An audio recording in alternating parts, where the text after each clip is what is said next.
This edition of the Commission Files is really important, inspiring and encouraging.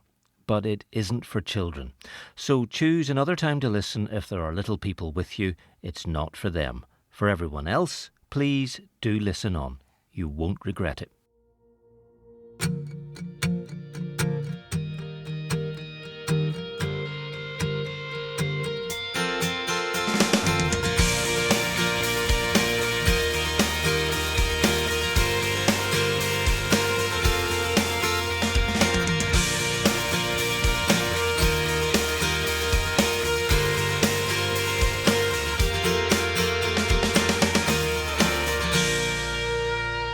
Hello and welcome to the Commission Files. I'm Will Leach. And I'm Kerry Gregg.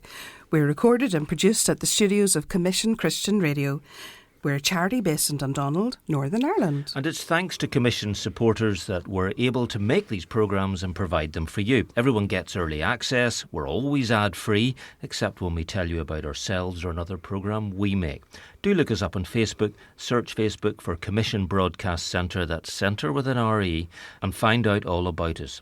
If you want to support Commission's wider work, it tells you how there. This time we're hearing about an organisation that helps others all over the world in very real and practical ways. Their work against injustice and exploitation isn't easy, and it takes courage and determination. Joining us, Ben McMeekin, the Northern Ireland lead for the International Justice Mission, or IJM. Ben, it's great to see you. Welcome to the Commission Files. Welcome to Studio 2. Yes, welcome. Thanks so much for having me. Tell us, who are IJM? I suppose in a nutshell, IJM are one of the world's largest anti-slavery organisations. So our teams work around the world, particularly in hotspots, places where trafficking, violence, slavery is happening. Last year we had the real privilege of bringing just over 10,000 people to safety from slavery and trafficking. And so it's a joy. And how we do that is we work with local partners, we work with the local justice systems in those places, in those countries to bring people to safety. But our real goal, what we love to see happen, is that people are protected in the first place, that they never have to experience slavery or violence, and so that millions can be protected for the long term. So what was the genesis of IJM? I know it grew out of the Rwanda genocide in the 1990s, but how did it all actually start? IJM was founded by a man called Gary Haugen. He's from America. He was a human rights lawyer, and he was brought in by the UN to actually lead up the investigation of the Rwandan genocide. Basically, him and his team to come in and kind of ask the question, why did this happen? Why did this awful violence happen? And so Gary and his team, they travelled to Rwanda and they spent an awful lot of their time visiting the mass grave sites. So these were places like stadiums and churches that innocent people fled to, but unfortunately would be the last place that they would go. And so as Gary spent all this time in Rwanda, seeing this mass amount of violence, it really impacted him. And he's a Christian, him and his wife were Christians. And so when he left and came back to America, he said, I'd love to try and support an organisation that's doing something to stop this everyday violence. And this is pre-Google. So he was trying to find who these organisations were, and he knew there were lots of organisations, Christians, who were providing healthcare, who were providing education, who were giving access to clean water. But he couldn't find a Christian organisation that was actually stopping this everyday type of violence. And so as you do, if you're Gary, him and some of his lawyer buddies, they began IJM. And they began by simply going, could we just defend or advocate on behalf of one person? And so they began case by case, defending people in court, finding these cases, working with clients, and loads of people told them, you are wasting your time. This is something you just don't change, and you can't tackle this kind of everyday violence and injustice. But they began to get positive cases one by one, and so over the years, IJM began to scale up. And they asked the question, well, if you can get justice for one person, can you begin to change systems in whole cities or in countries? And again, over the years, we've begun to realise this is possible. And so IJM to date, we have seen over 95,000 people brought to safety from slavery and violence. And I just love that it started with that one person, with that goal of, could we help one person? You're saying it's faith-based, but what does it mean in practical terms? Yeah, it's a great question. What we mean when we say IJM is a faith-based organisation, well, firstly, everyone who works for us, whether that is undercover investigators or social workers or lawyers or people engaging with the local church, we have a personal faith in Jesus, and that's really the foundation that drives this seeking justice and defending the oppressed, what we're trying to do. But I think it also impacts how we operate, our rhythms, even just working for the organisation too. So maybe to share a little story of just when I came into the organisation that really humbled me in some ways was IJM's prayer rhythms that you are a part of when you work for the organisation. So I joined, and if you were to come with me to the Belfast office or the Bucharest office or the Bangladesh office tomorrow morning, although you probably have better things to do, but if you did come with me, right, you would notice something really interesting at the start of the day. You would notice people in our office perhaps either sitting in a corner by themselves, or if it was a nice day, perhaps going out for a quick walk in that first 30 minutes. And what they're doing actually is spending some time in prayer. So at IJM we begin first part of the day, 30 minutes of prayer, time of stillness and solitude to kind of get ourselves ready for the day. Then we get on with the day, and whether that's teams across the world doing rescue operations or applying for grants or praying into different things. And then just before lunch again, we come together as teams in the UK, as teams in Bucharest, and we pray collectively, corporately, for the work happening around the world. We get prayer requests coming in, rescues that are happening that night. Let's pray into that. And so when I began, I thought I had really important work to be doing during my 9 to 5, and I kept having to stop and pause and pray every day. Now, I don't know if I'm even allowed to say that, but there's this rhythm of stopping and praying that the organisation just takes so seriously, and it's been a real lesson for me in this is a part of our work, an incredibly important part of it. I don't think it's just the amount of hours that's sacrificially put into prayer every day, but I think it's the rhythm that's established in the organisation that this is part of what we do. I'm sitting here with my mouth open because I actually just, in one way, I'm just amazed, but as well, it just shows you how you know that it's ultimately God that is leading the way, that is actually going into these really dark situations to bring the light, which your organisation is all about. So I'm heartened by this. Let's deal with a couple of pointy issues if we can, Ben. Do you pick and choose whom you help? Is it only people of a particular religion or a particular group? Do you preach at them? Are you trying to convert people? Somebody somewhere will be asking that. Sure. Again, that's an important question to ask. So maybe helpful to also say what being faith-based doesn't mean. So our primary aim is to help people who are being trafficked, who are in places of violence. And so we do not pick and choose depending on someone's religion or if they agree with how we live our lives or what we believe. That's not what we do. But our primary aim at IJM is to protect people from slavery and violence. And so people of all faiths, and I mean, we are partnering with the government, we're partnering with local justice systems who in some ways are completely secular, but this is how we do this work, by partnership. We're going to get into more detail in a minute about what you do, but one of the issues is online sexual exploitation of children. And we'll be telling a story in this episode of the Commission Files. It's about one child. She was 12 when the story started, a child who was offered an education, but it turns out the people offering it to her and her family had an ulterior motive. To me, Manila felt like America. At last, I had a school uniform.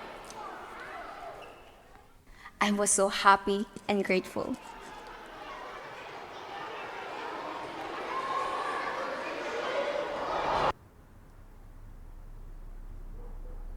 But I didn't know there would be a price for the kindness he showed me.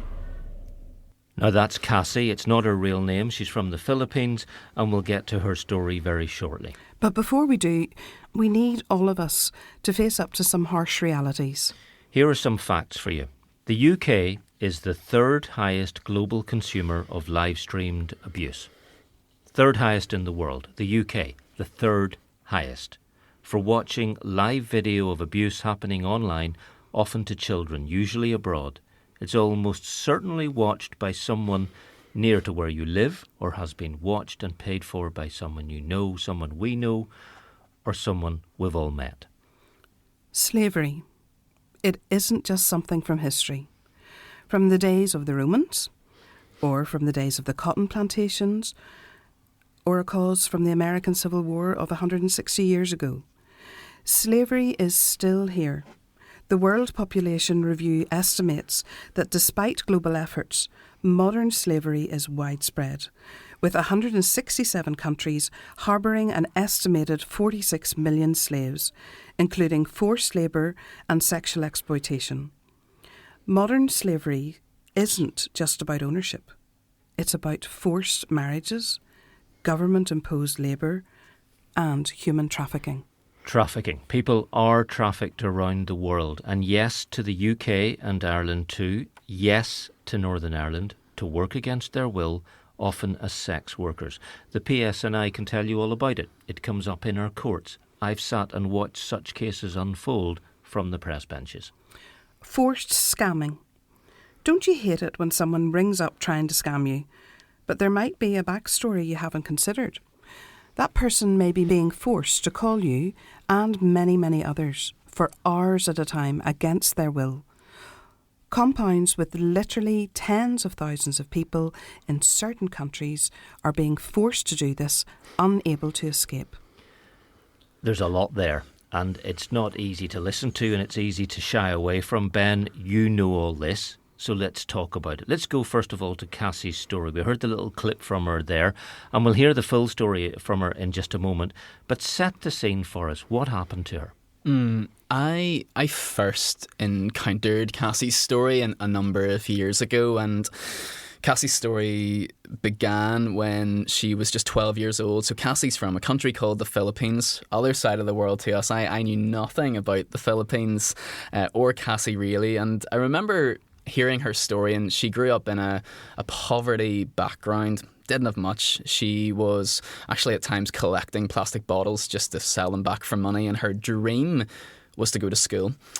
And when she was 12 years old, a trusted family friend offered Cassie and her family this amazing opportunity.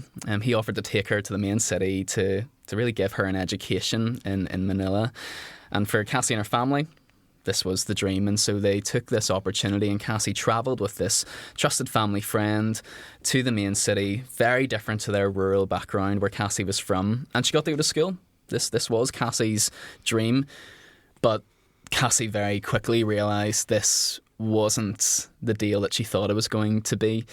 When she would arrive home from school, instead of, being able to take her shoes off and relax and watch TV like all the other children, this trusted family friend actually sexually abused Cassie every day. And that's completely awful in itself. It's hard to even imagine that at just 12 years old. But her abuse was actually live streamed online across the world to paying customers, including, as you've already alluded to, places like here in the UK. In fact, the UK were the third highest consumer of this type of crime, so really a part of the demand of this. And when I first heard Cassie's story, I was kind of stunned that this was something that happened. Mm-hmm. And at IGM, in some ways, we would wish that Cassie's story was just a unique case, that it didn't happen to anyone else. And a few years ago, we wanted to really try and grasp how big is this problem. It's really important to know where you're starting on before you can make change and impact. And we ran a large meta-study, and the real highlight that came out of that was this, that in the Philippines in 2022, 1 in every 100 children were exploited in this way. 1%. 1 in every 100. Very shocking.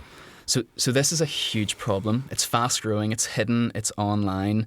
And that was Cassie's story for the next 5 years until her rescue happened. Well, we're going to get the story in her words. Imagine yourself at 12 years old.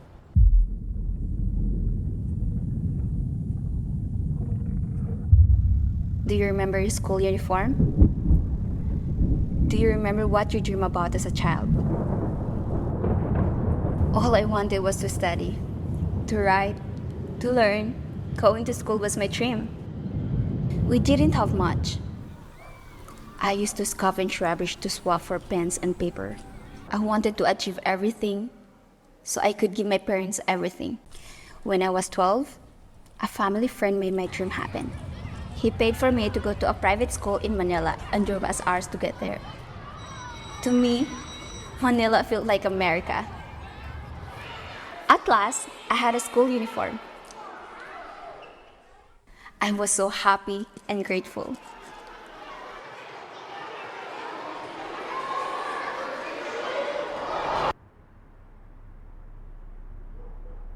But I didn't know there would be a price for the kindness he showed me. After school, he abused me for men around the world to watch online. I had to perform in front of a webcam. If I didn't, he would hurt me. And in locker rooms around me, other younger children were made to do the same. I wanted to die.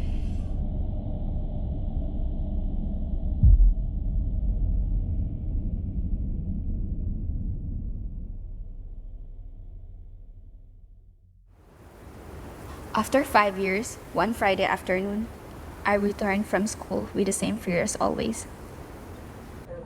But instead, this time the police and Edgen were there.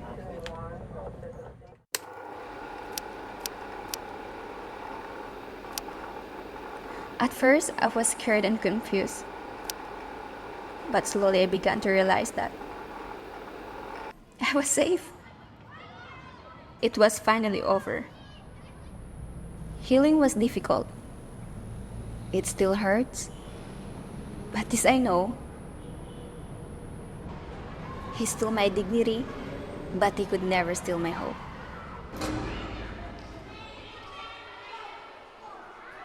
If that young girl who was so desperate to learn could see me now, she would be proud.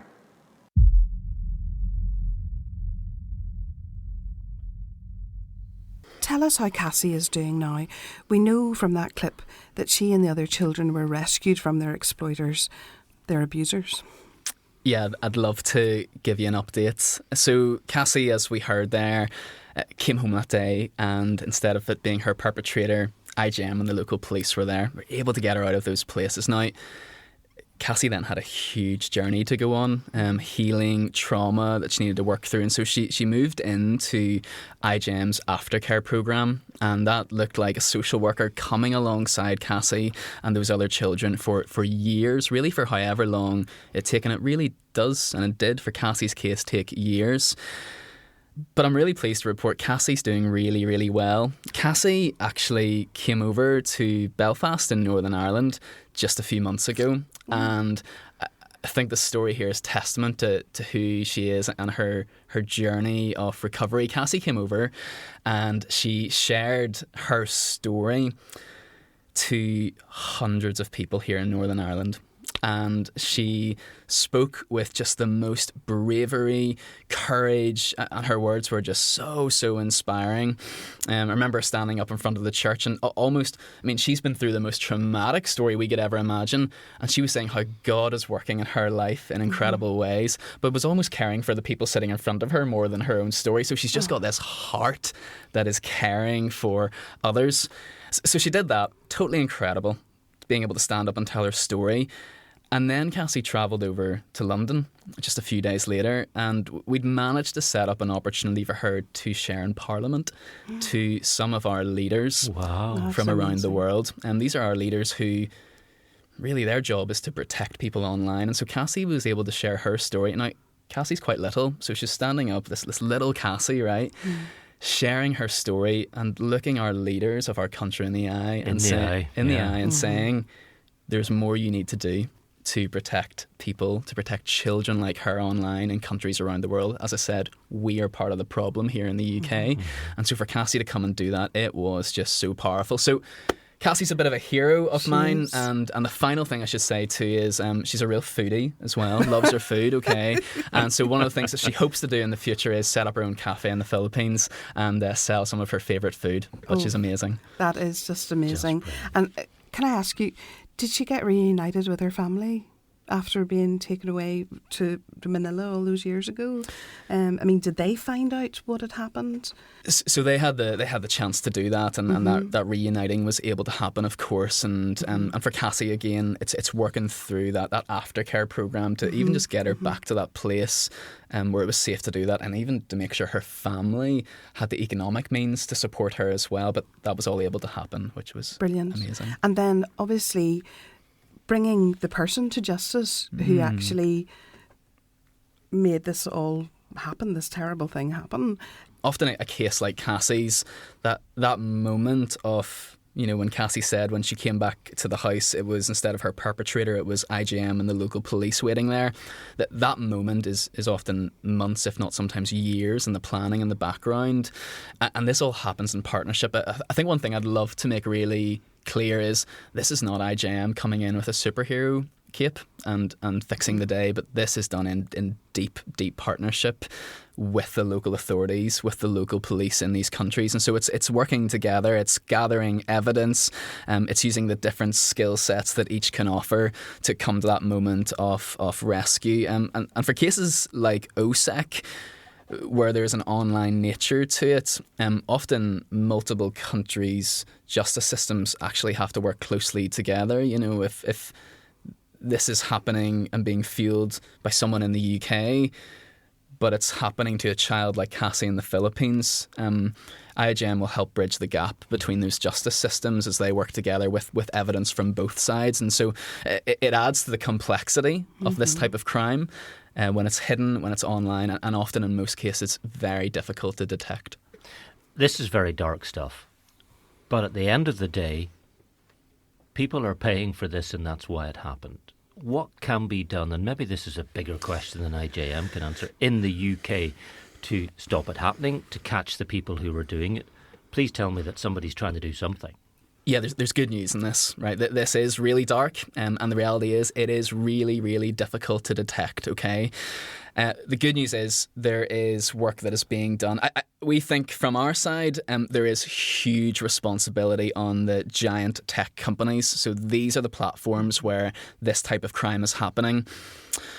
It's often a tricky one, but we are really advocating very hard that the tech companies, if this is happening on their platforms, they're the ones that need to put tech in place that can either detect it and report it when it happens immediately, or in an absolute instance, it stops it from happening before it even goes anywhere. So huge emphasis on the tech companies. I think there's a huge responsibility on all of us just to talk about it. This thrives because it's hidden. Mm-hmm. It's very difficult to talk about, but when we start to talk about it, when we start to share stories of perpetrators being held to account, that sends a message as well. So I even think, you know, if we think there's nothing that we can do, if we're not involved in that space, there is still something that we can do. You're listening to The Commission Files. We need to take a quick break. She was a success in business. She loved God. Then she met Paul. It seems like yesterday, down by the riverside. Syntyche was so happy to see those four men. She thought they could build us a synagogue. Instead, they built us into a fellowship of love that encompasses the whole earth and beyond. Commission Radio Drama presents Lydia in Business for God, a drama in 6 episodes written by Maureen Long. You can hear this series and a new series every month from the same place as you find The Commission Files. Just search for Commission Radio Drama wherever you get your podcasts.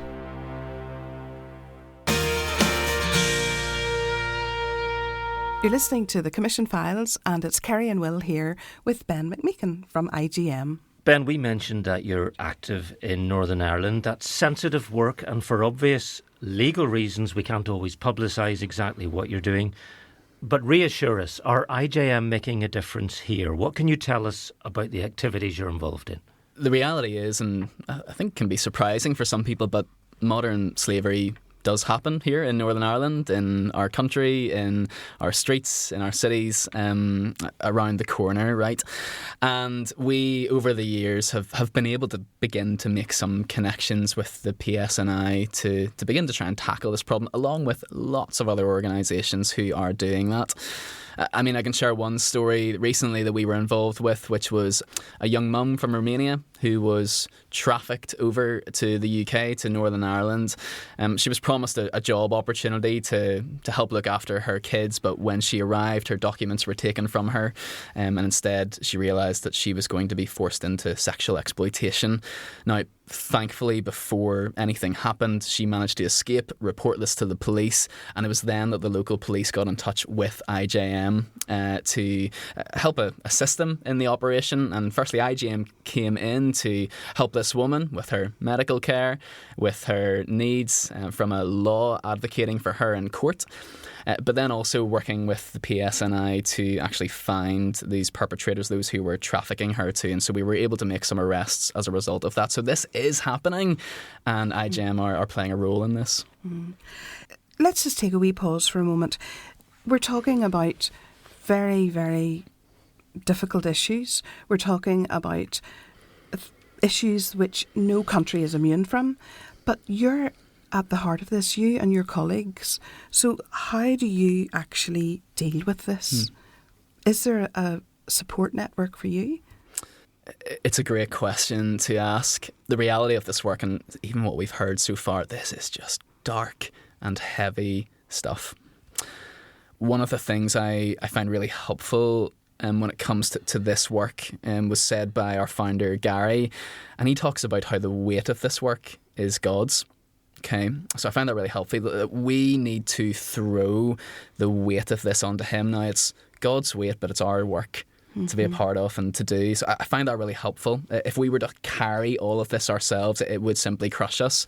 And personally, for me, I mean, I hear stories like Cassie's, and I find myself moving from a place of just feeling completely overwhelmed. It is so raw and so difficult and so challenging to hear. And I think it's okay at times to be overwhelmed, but I don't want to stay in that place for a long time. I then find myself often, probably more often than not, going to the other side, which is just feeling numb to it. I hear a story and it actually does nothing for me. And in some ways, it's a check yourself moment where I go, gosh, I think I've just lost compassion for this. And so I think a lot of us at IJM try to stay in that healthy tension in between those two places of just feeling so moved, almost at times close to tears, but also being able to talk about it, being able to share about it too. And IJM acknowledge that and are amazing at offering counselling when we need it. I think that's where the prayer side of the organisation comes in, those rhythms of talking about it with one another, praying about it, being open and personal with one another on team too, that this is just hard stuff, but we know that it's God's weight to carry for us. Because actually just what you mentioned about the prayer, that was sort of coming to mind and thinking, really, that is the crux of it. If you look to what Jesus says about giving it to him, giving him the burdens, and those burdens are far too big for all of you to carry, but then he is actually showing you how to bring about hope and actually being this light in the darkness. So no, it's just wonderful to hear. It really does my heart good. Let's get on to something we mentioned a few moments ago, ID theft and forced scamming. Just how big is forced scamming? I think the concept actually will be new to a lot of people listening. How do people end up becoming scammers when we think the people who try to scam us are just evil?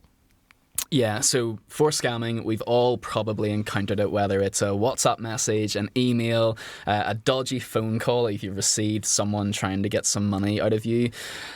This is a new form of trafficking, and it is one of the fastest growing crimes in the world today. So let me try and tell you a little bit more what it is and the scale of it. We are seeing people trafficked. We've encountered over 60 nations, people being trafficked into compounds into Southeast Asia. So these are these huge compounds surrounded by 10-foot high walls, really high level of security, and people are being tricked here, thinking it's real job opportunities.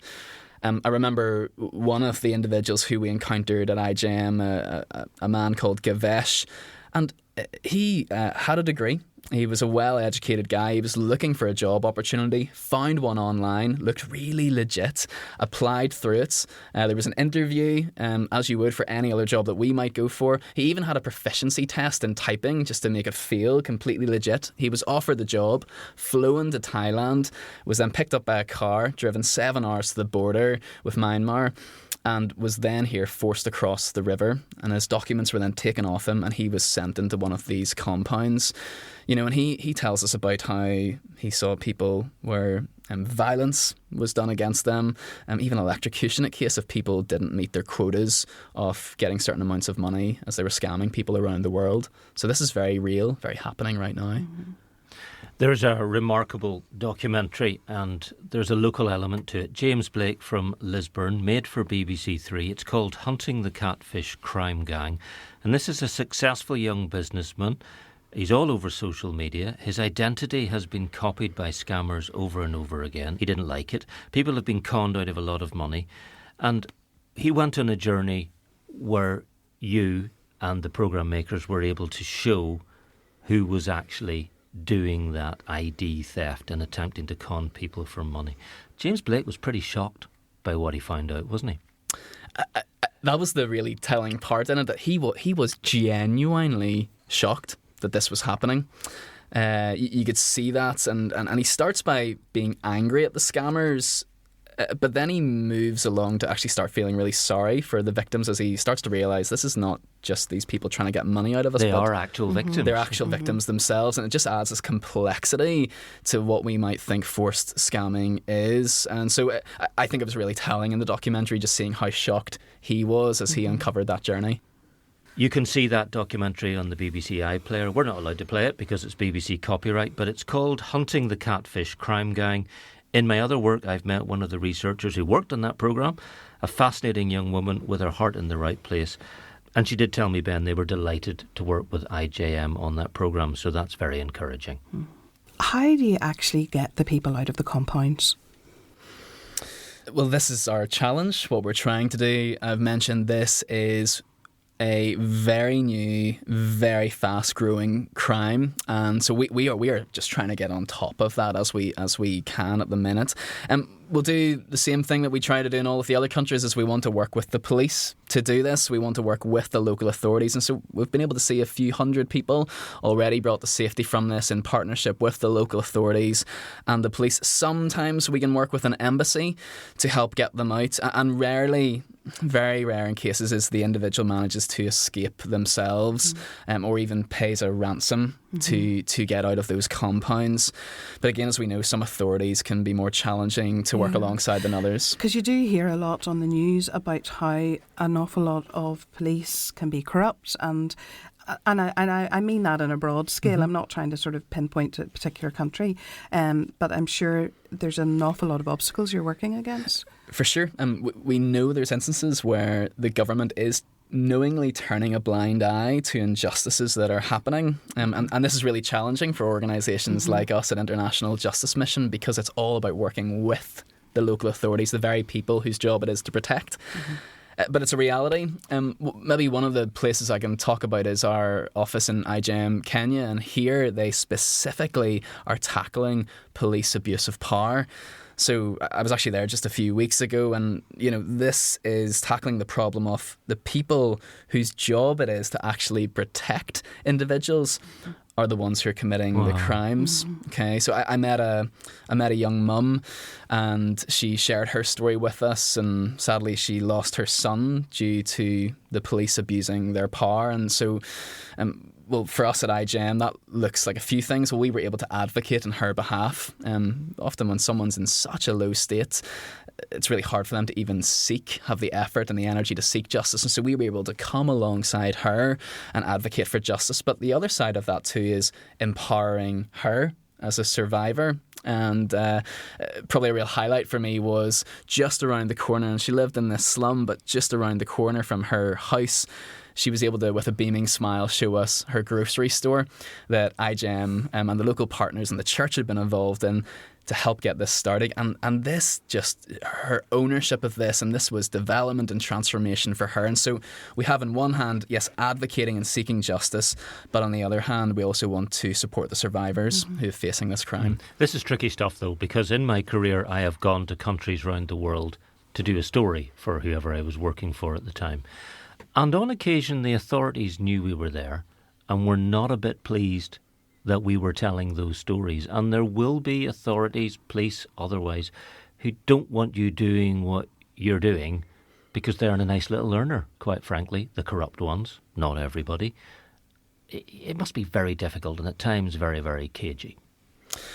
For sure. Well, and we know that this work that we're dealing with, there is huge amounts of money involved with a number of very dangerous individuals. And so if this is working, and to come in and try and disrupt that, it can be hugely problematic, yes, for the local authorities, but also for the gangs and the perpetrators that are involved in this. And so at IGEM, we take the security side really seriously, a huge part of our work to make sure staff are protected, the clients who we're working with are protected, and that we do this in the right way. And again, the goal isn't just to keep bringing people to safety, but the goal is to work with the whole justice system so that it's transformed and so that it actually does the job it's supposed to do. And I think I should say too, as many as there are perhaps those corrupt individuals in their justice systems, there's the good guys too. Yes, of course. The ones who are there to do the job as they're called to do it, and often it starts with working with them.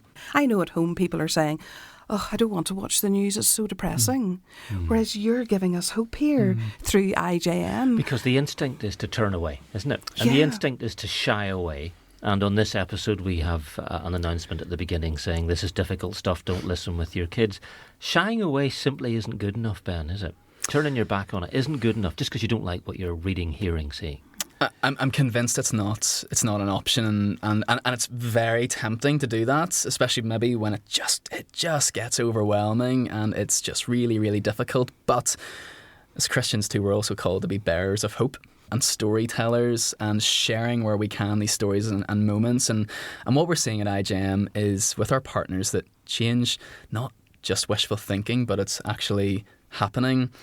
I mentioned there last year we had the joy of bringing over 10,000 people. That's 10,000 image bearers to safety who were once in places of trafficking, of violence, of just darkness. But what I think is exciting us as an organisation as a whole is it's actually possible that you don't need to rescue people, but actually that people are protected in the first place. You start to transform the system. And my favourite story of this was in the mid-2000s in the Philippines, in the city of Cebu. This was a known global hotspot at the time for children being trafficked openly in streets, on brothels and bars, right? It was known for that, and we had the opportunity with a bit of funding to go in and set up an office and just see, is it possible in an entire city to actually make a difference in one of the hotspots around the world? And so we set up an office, we began to partner with the local governments and work with the police and train them up. We set up aftercare shelters when children were brought to safety could go on a journey of healing. We began to hold perpetrators accountable. This began to send a message in the community. And we went back 4 years later to actually measure the impact. So if you love stats and things like that, this is kind of my world. I think it's really important. But we went back to measure the impact, and what we found in the city of Cebu was there had been a 72% reduction in the exploitation of children there. Amazing. Now, we all were going, oh my goodness, this is amazing. And we're convinced, yes, this was actually a move of God, right? There was people praying around the world for this, and there was talented people involved. But we wanted to make sure it wasn't a fluke, and so we actually tried it again in 2 neighbouring cities, also hotspots in the Philippines, and we saw up to 86% reduction in those places too. And I think what I love the most about that is, yes, thousands, hundreds of children were brought to safety, but thousands, hundreds of thousands were probably protected from ever having to experience it in the first place. And so we know this is possible, it's happening, and we've seen these same results happen in 9 different places around the world already over the past 25 years. Well, we're not going to get into details, but No. I think we all know that when you see a very public case in any country in the news about the people who are the consumers of material as well, that sends a message You could be found out, you could be caught, and that's very, very important to how people view the risks they will take for something that is very, very, very dark indeed. Tell me, how did you get involved in this? I'm really intrigued to find out. Yeah, it's not really one of those where you say, at the age of 5 years old, all I wanted to do when I grew up is to spend a lot of my time tackling human trafficking and violence around the world. Very much not that at all. And it's not a crazy story or anything, but I think God had just put passions on my heart over the years. One of them probably began with just having a passion for the local church, sharing stories really well. But also the church getting involved with issues that were really happening in our world today, both locally and globally. And so I'd also spent a bit of time working for some other parachurch organisations, so kind of seeing this middle ground of where the church and organisations come together to make a real difference. IGM was one that I'd heard about, and probably one of the ones that I was going, do you know what, if a job came up with it, I would love to get involved in that. And when you think or pray things like that, God sometimes answers them, and a job did come up pretty soon with the IGM team in Northern Ireland. And so I spend a lot of my time now working alongside churches and our supporters, yes, sharing the stories, but also coming alongside churches to equip them to how do you actually get involved in this through praying and generosity, and taking action yourself. So I think it's a story of passions. It was following that, and God's very good and very generous. And you just touched on there about speaking to churches. And so if someone was in a congregation, or not even just a congregation, just someone today, tell them, what can they actually do? What would you like them to do? So I think from... for those who are maybe individually listening to this and wondering what can I do, we've mentioned it and touched upon it already, but for this work at IGM to happen around the world, if we are to meet someone like Cassie, the thing we love to be able to say is, we can come back for you. We can come back and get you. And that takes planning in advance. It takes funding social workers and undercover investigators and lawyers. And so we have a group of individuals in Northern Ireland who are called what we call Freedom Partners. And these are people who have committed to praying and giving regularly to this work. And it's this being in for the long haul, because change, it's not instant. It's not like our Amazon packaging happening the next day, but it takes years. It takes time. But we know it's possible. And so I would really encourage someone, if you're thinking, I'd love to get involved with this, is become a Freedom Partner with IGM, pray for this regularly, and give monthly to this. I think if you're part of a church, there's an even more exciting part to that is what does it look like to bring your church community into this story?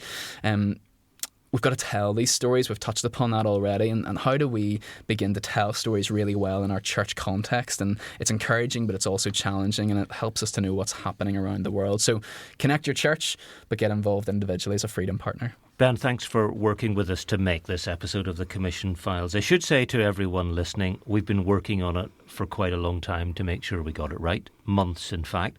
Thanks for explaining so much about your own work, your feelings and your motivations. Thanks. Thank you, Ben. It's been really so interesting to meet you today.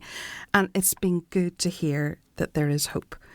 There are people determined to make a difference out there, and you can give, you can pray, you can be informed, and make sure others are too. Thank you for listening. And we have a wee request. If you like what we do on Commission Files, follow us so that you never miss an episode. And why not think of 2 of your friends who you think might like it and encourage them to have a listen as well. And a wee bit of news for you. If you've been a Google Podcasts user, they've shut it down. But Google own YouTube, so we've moved over to the Commission Christian Radio YouTube channel there. All our podcasts are available on the channel. The username is @CommissionChristianRadio.ni, all one word, @CommissionChristianRadio.ni. All our sister podcasts are there and on all the main podcast platforms. So have a listen to Commission Radio Drama, all in short episodes with local writers, actors and production teams. Why not give them a try? That's it for this episode. Do take care, and we'll be back with you soon. Bye. Bye.